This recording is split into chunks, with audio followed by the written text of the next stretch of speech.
नमस्कार दोस्तों।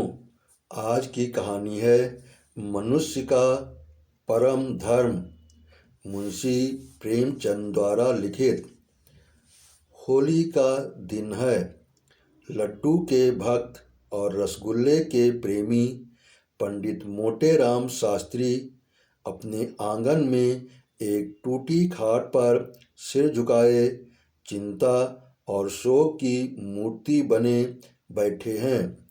उनकी सहधर्मिणी उनके निकट बैठी हुई उनकी ओर सच्ची सहवेदना की दृष्टि से ताक रही हैं और अपनी मृदुवाणी से पति की चिंताग्नि को शांत करने की चेष्टा कर रही हैं।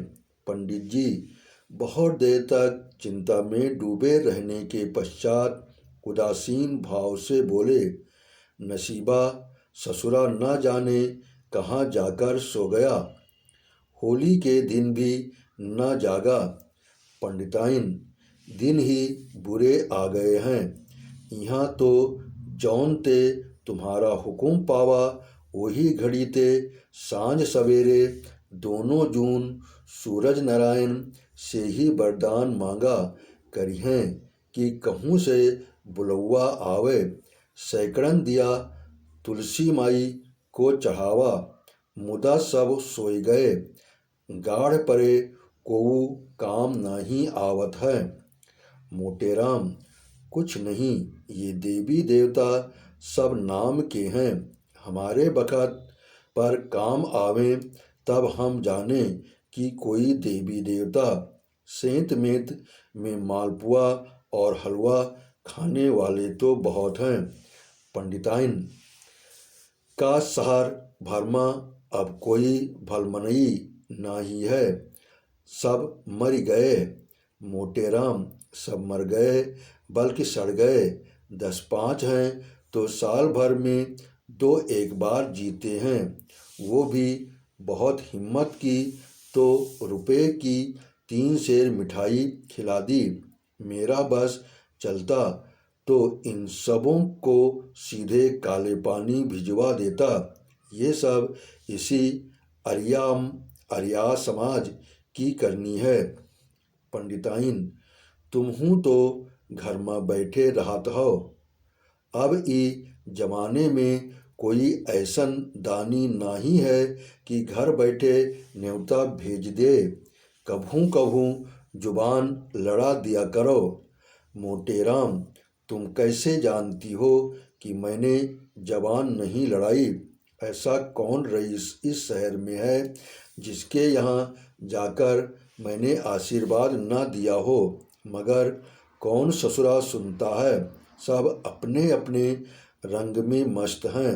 इतने में पंडित चिंतामणि जी ने पदार्पण किया। ये पंडित मोटेराम जी के परम मित्र थे। हाँ, अवस्था कुछ कम थी और उसी के अनुकूल उनकी तोंद भी कुछ उतनी प्रतिभाशाली न थी।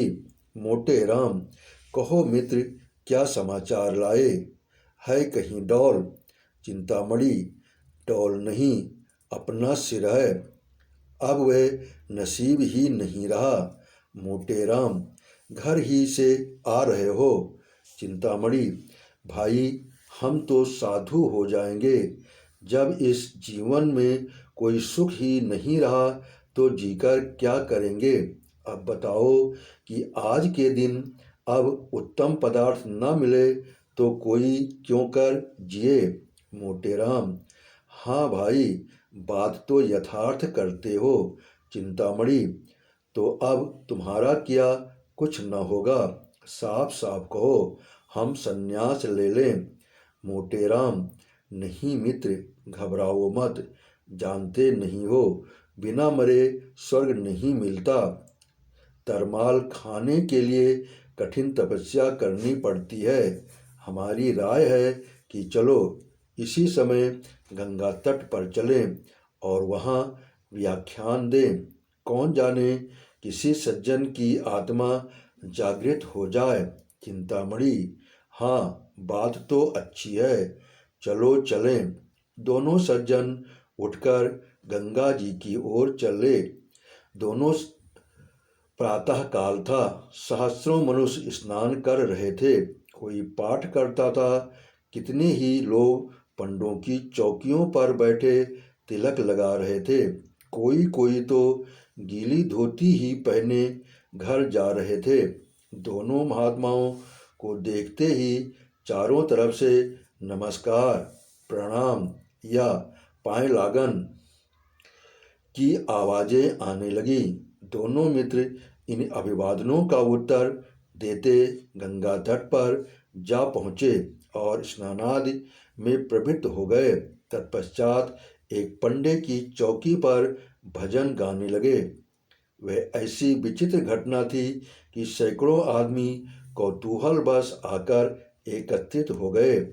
जब श्रोताओं की संख्या कई सौ तक पहुंच गई तो पंडित मोटेराम गौरवयुक्त भाव से बोले, सज्जनों, आपको ज्ञात है कि जब ब्रह्मा ने इस असार संसार की रचना की तो ब्राह्मणों को अपने मुख से निकाला। किसी को इस विषय में शंका तो नहीं है। श्रोतागण, नहीं महाराज, आप सर्वथा सत्य कहते हो। आपको कौन काट सकता है? मोटेराम, तो ब्राह्मण ब्रह्मा के मुख से निकले, ये निश्चय है। इसीलिए मुख मानव शरीर का श्रेष्ठतम भाग है। अतएव मुख को सुख पहुँचाना प्रत्येक प्राणी का परम कर्तव्य है या नहीं? कोई काटता है हमारे वचन को, सामने आए, हम उसे शास्त्रों का प्रमाण दे सकते हैं।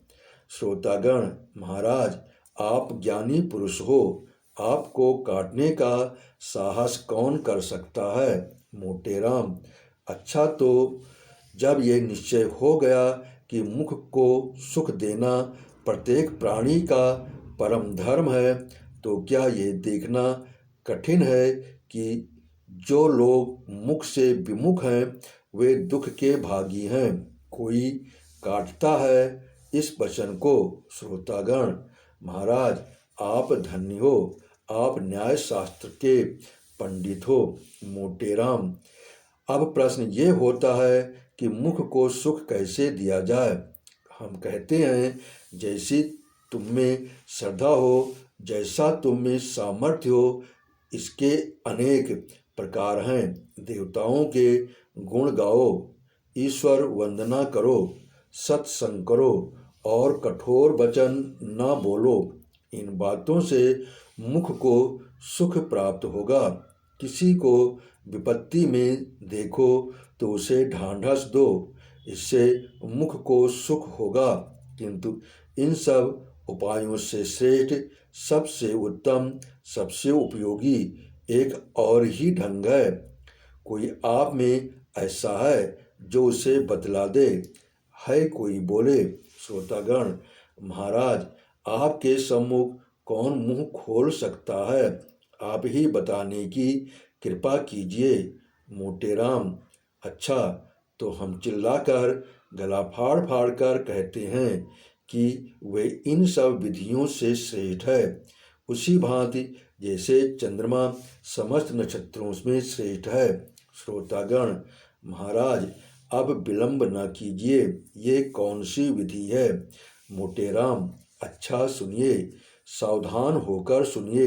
ये विधि है मुख को उत्तम पदार्थों का भोजन करवाना, अच्छी वस्तु खिलाना। कोई काटता है हमारी बात को, आए, हम उसे वेद मंत्रों का प्रमाण दें। एक मनुष्य ने शंका की, ये समझ में नहीं आता कि सत्य भाषण से मिष्ट भक्षण क्यों कर मुख के लिए अधिक सुखकारी हो सकता है। कई मनुष्यों ने कहा, हाँ हाँ, हमें भी यही शंका है। महाराज, इस शंका का समाधान कीजिए। मोटेराम, और किसी को कोई शंका है, हम बहुत प्रसन्न होकर उसका निवारण करेंगे। सज्जनों, आप पूछते हैं कि उत्तम पदार्थों का भोजन करना और कराना क्यों कर सत्य भाषण से अधिक सुखदायी है। मेरा उत्तर है कि पहला रूप प्रत्यक्ष है और दूसरा अप्रत्यक्ष। उदाहरणतः कल्पना कीजिए कि मैंने कोई अपराध किया। यदि हाकिम मुझे बुलाकर नम्रतापूर्वक समझाए कि पंडित जी, आपने ये अच्छा काम नहीं किया, आपको ऐसा उचित नहीं था, तो उसका ये दंड मुझे सुमाल पर लाने में सफल न होगा। सज्जनों, मैं ऋषि नहीं हूँ, मैं दीनहीन मायाजाल में फंसा हुआ प्राणी हूँ। मुझ पर इस दंड का कोई प्रभाव न होगा। मैं हाकिम के सामने से हटते ही फिर उसी कुमार्ग पर चलने लगूंगा। मेरी बात समझ में आती है? कोई इसे काटता है? श्रोतागण, महाराज, आप विद्या सागर हो, आप पंडितों के भूषण हो, आपको धन्य है मोटे राम। अच्छा, अब उसी उदाहरण पर फिर विचार करो। हाकिम ने बुलाकर तत्क्षण कारागार में डाल दिया और वहाँ मुझे नाना प्रकार के कष्ट दिए गए। अब जब मैं छूटूंगा तो वर्षों तक यातनाओं को याद करता रहूंगा और संभवतः कुमार्ग को त्याग दूंगा। आप पूछेंगे, ऐसा क्यों है? दंड दोनों ही है, तो क्यों एक का प्रभाव पड़ता है और दूसरे का नहीं? इसका कारण यही है कि एक का रूप प्रत्यक्ष है और दूसरे का गुप्त। समझे आप लोग? श्रोतागण, धन्य हो कृपा निधान, आपको ईश्वर ने बड़ी बुद्धि सामर्थ्य दी है मोटे राम। अच्छा, तो अब आपका प्रश्न होता है, उत्तम पदार्थ किसे कहते हैं? मैं इसकी विवेचना करता हूँ। जैसे भगवान ने नाना प्रकार के रंग नेत्रों के विनोदार्थ बनाए, उसी प्रकार मुख के लिए भी अनेक रसों की रचना की। किंतु इन समस्त रसों में श्रेष्ठ कौन है, ये अपनी अपनी रुचि है। लेकिन वेदों और शास्त्रों के अनुसार मिष्ट रस माना जाता है। देवतागण इसी रस पर मुग्ध होते हैं। यहाँ तक कि सच्चिदानंद सर्वशक्तिमान भगवान को भी मिष्ट पाकों ही से अधिक रुचि है।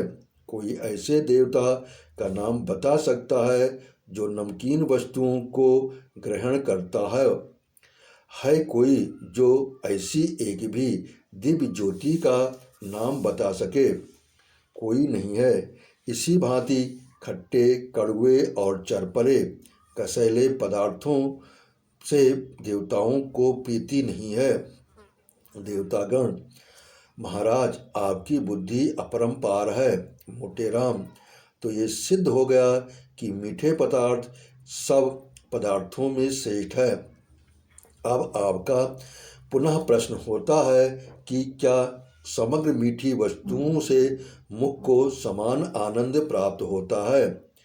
यदि मैं कह दूं हाँ, तो आप चिल्ला उठोगे कि पंडित जी, तुम बावले हो, इसीलिए मैं कहूँगा नहीं और बारंबार नहीं। सब मीठे पदार्थ समान रोचकता नहीं रखते। गुड़ और चीनी में बहुत भेद है। इसलिए मुख को सुख देने के लिए हमारा परम कर्तव्य है कि हम उत्तम से उत्तम मिष्ट पाकों का सेवन करें और कराएं। मेरा अपना विचार है कि यदि आपके थाल में जौनपुर की अमृतियाँ, आगरे के मोतीचूर, मथुरा के पेड़े, बनारस के कलाकंद, लखनऊ के रसगुल्ले, अयोध्या के गुलाब जामुन और दिल्ली का हलवा सोहन हो, तो यह ईश्वर भोग के योग्य है। देवतागण उस पर मुग्ध हो जाएंगे और जो साहसी पराक्रमी जीव ऐसे स्वादिष्ट थाल ब्राह्मणों को जिमाएगा, उसे संदेह स्वर्गधाम प्राप्त होगा। यदि आपको श्रद्धा है तो हम आपसे अनुरोध करेंगे कि अपना धर्म अवश्य पालन कीजिए, नहीं तो मनुष्य बनने का नाम न लीजिए। पंडित मोटे राम का भाषण समाप्त हो गया। तालियां बजने लगी। कुछ सज्जनों ने इस ज्ञान वर्षा और धर्म उद्देश्य से मुग्ध होकर उन पर फूलों की वर्षा की। तब चिंतामणि ने अपनी वाणी को विभूषित किया। सज्जनों, आपने मेरे परम मित्र पंडित मोटेराम का प्रभावशाली व्याख्यान सुना और अब मेरे खड़े होने की आवश्यकता न थी, परंतु जहाँ मैं उनसे और सभी विषयों में सहमत हूँ, वहाँ उनसे मुझे थोड़ा मतभेद भी है। मेरे विचार में यदि आपके हाथ में केवल जौनपुर की अमृतियाँ हों तो वो पंचमेल मिठाइयों से कहीं सुखवर्धक है, कहीं स्वादपूर्ण और कहीं कल्याणकारी होगा। इसे मैं शास्त्रोक्त सिद्ध कर सकता हूँ। मोटेराम ने सरोष होकर कहा, तुम्हारी यह कल्पना मिथ्या है। आगरे के मोतीचूर और दिल्ली के हलवा सोहन के सामने जौनपुर की अमृतियाँ की तो गणना ही नहीं है। चिंतामणि, प्रमाण से सिद्ध कीजिए। मोटेराम, प्रत्यक्ष के लिए प्रमाण। चिंतामणि, ये तुम्हारी मूर्खता है। मोटेराम, तुम जन्म भर खाते ही रहे किंतु खाना ना आया। इस पर चिंतामणि ने अपनी आसनी मोटेराम पर चलाई। शास्त्री जी ने वार खाली दिया और चिंतामणि की ओर मस्त हाथी के समान झपटे, किंतु उपस्थित सज्जनों ने दोनों महात्माओं को अलग अलग कर दिया। आपने कहानी सुनी, इसके लिए आपका बहुत बहुत धन्यवाद। आपने सब्सक्राइब किया, इसके लिए मैं दिल से आभारी हूँ।